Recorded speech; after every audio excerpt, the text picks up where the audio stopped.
Learning hybrid photography, one day at a time. Become a smarter photographer every day at discovermirrorless.com. It's free and phone and tablet friendly. Hi, my name is Christine Drescher, and today I'm here to show you how to make a striking black and white picture out of an ordinary photo.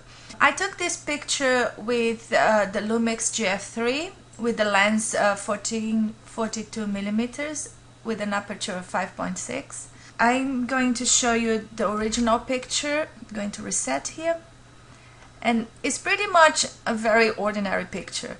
I took this picture out of a window light, and I tried to make a very nice black and white out of it because she has a very nice eyes. So I tried to focus all my attention to her eyes. So that's the way I finish my product. So I'm gonna start now resetting everything. So I'm gonna show you now how to get to that result. We start with the basic, and the temperature is fine. Everything was pretty much set very well in camera. And so what I'm gonna do, I'm gonna put down the exposure a lot to give that feeling that I want. And I'm gonna put 1.91. That's the exposure I felt that would give me a better result. And I'm gonna put up the contrast up to, let's see, 71. It's okay. So what I'm gonna do is go into the highlights, and I'm gonna to enhance the highlights too, to give more of this glowing feeling. You see, I'm enhancing the brightness in the highlights, and I'm going to open up the shadows. If I raise the shadows, I can bring information out of the contrasted parts. So the whites, I'm gonna go down the whites because I put down the whites to bring more information out of the highlights.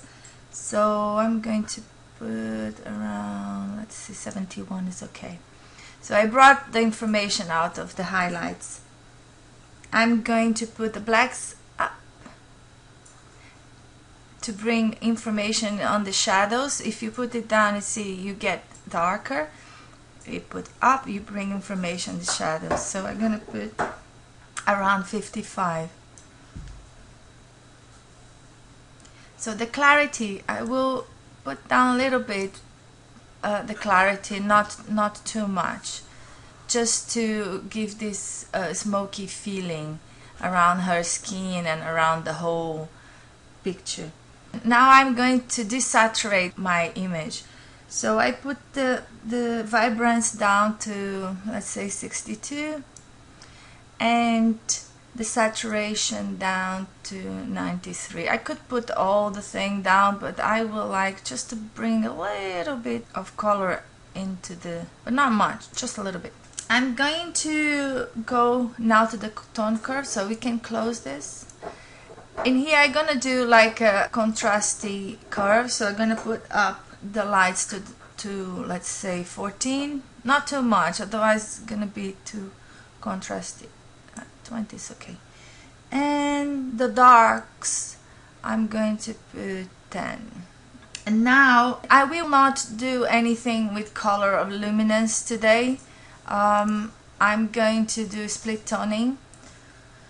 With split toning, I'm going kind of tint a little bit the highlights and the shadows, just to bring some color into the black and white. I don't like to bring too much color to black and white, especially for portraits, because it looks a bit like an alien, especially if you tint the skin like a blue, black and white. It just, I don't think it matches with portrait. So I'm gonna try to do a tint that will match with portraits.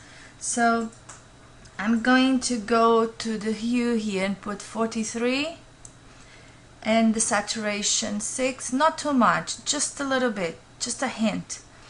And in the shadows I'm going to put 227, 27, and again, the saturation very low, like 6, just to give a hint of color and tint on this black and white. Now we go to details. So the sharpening, I gonna use 41 and 1.2. You can look in this loop view to see the sharpening effect. It's very nice to see the effect in the loop view before and after. Lens correction. In the lens correction, Panasonic Lumix is not in the lens profiles here, so if you look, there is no Panasonic here, no Lumix, so we don't need to think about it. So in FX I will put a vignette, so I'm gonna darken as much as I can. I still have some information here and I want to darken this because it doesn't really match. I will do that later. With camera calibration, we will not talk about this today. We will not apply camera calibration to this picture today. So now I'm going to the control points. So what I want to do is to darken this part of the picture here and here. So I use the exposure -2 and the clarity -40 to hide this background. And in here as well, what I'm going to, I put the color green that I know where the effect is being applied, so I know that I'm not overlapping somewhere else that I don't want the effect to be applied. So, and now I'm gonna take the green color out. Yeah. Okay. So, and in here we can always put the exposure down and look until, I think it's pretty much okay now. Yes, so it's all gone in here. Now the clothes are hidden and the background is dark the way I want it. So now we're gonna do a new control point and we are going to soften her skin. We're going to reset everything, put down the clarity. I'm gonna put 25, something like that. And then I'm gonna leave the color in green because then I know where I'm applying the effect. So,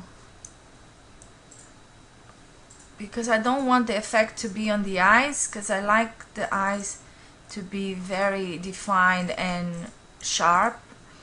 So, I'll put a little bit in here. So now we take the color off. After you paint the effect, you can really go with the cursor down and up and see how do you like the effect. So I'm gonna go down the clarity till very low. So I like to bring the clarity down to bring this mousse effect on her skin. Now I'm going to enhance her eyes. I'm pressing the space bar to zoom in her eyes. I'm going to brighten her eyes. I'm going to reset here, put the exposure up, like 1 point, and the clarity maybe a little bit up, and the contrast as well. I like to raise the contrast in the eye. So, and I put down a little bit and apply this effect just in the iris of the eye. Here and in here.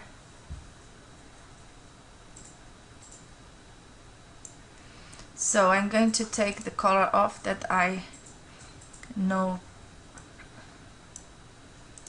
I can see the effect. So, and you can raise the exposure afterwards, so you can put up like this. I'm just being very extreme, but you can put up or down the way you like. I like a little bit lower because just to give a natural feeling, it doesn't look fake.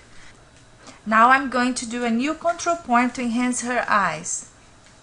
So I put the exposure down to -0.51, the clarity a little bit up, and So I'm just going to enhance this part just a little bit.